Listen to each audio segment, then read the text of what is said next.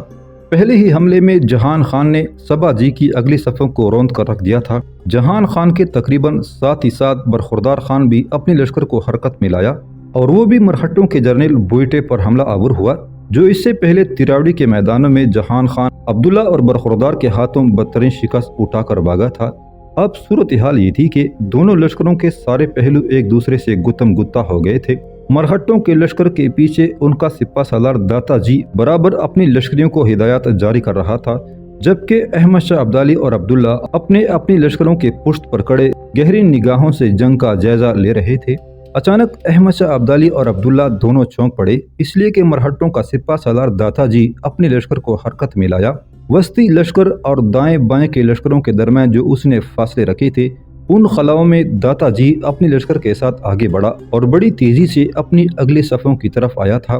یہ صورتحال دیکھتے ہوئے احمد شاہ ابدالی نے عبداللہ کو مخاطب کرتے ہوئے کہا، عبداللہ میرے بیٹے، تیرا کہنا درست تھا۔ مرہٹوں کے سپہ سالار داتا جی نے اپنی لشکروں کے درمیان جو فاصلے رکھے تھے اور اسی مقصد کے لیے رکھے تھے کہ اپنی لشکر کے ساتھ آگے بڑھ کر ہمارے لشکر پر ضرب لگا سکے، لہٰذا میرے بیٹے اپنے لشکر کے ساتھ حرکت میں آؤ اور داتا جی کو آگے بڑھنے سے روک دو۔ میں اپنے لشکر کے پیچھے ہو کر ایک لمبا کاوا کاٹتا ہوں اور دشمن کے پہلو پر ضرب لگانے کی کوشش کرتا ہوں۔ اس طرح مجھے امید ہے کہ دشمن کو ہم دریا جمنا کے کنارے زیادہ دیر تک میدان جنگ میں جمنے نہ دیں گے۔ احمد شاہ ابدالی کے کہنے پر عبداللہ بڑی تیزی اور برق رفتاری کے ساتھ اپنی لشکر کو حرکت میں لایا۔ جہان خان اور شاہ ولی خان کے لشکروں کے درمیان جو خلا رکھا گیا تھا، اس میں اپنے لشکر کو تیزی سے آگے بڑھاتا ہوا اگلی صفوں کے قریب آیا تو اس وقت تک عبداللہ بھی اپنی لشکر کے ساتھ اگلی صفوں تک پہنچ چکا تھا۔ داتا جی چاہتا تھا کہ شاہ ولی خان یا جہان خان دونوں میں سے کسی ایک پر ضرب لگائے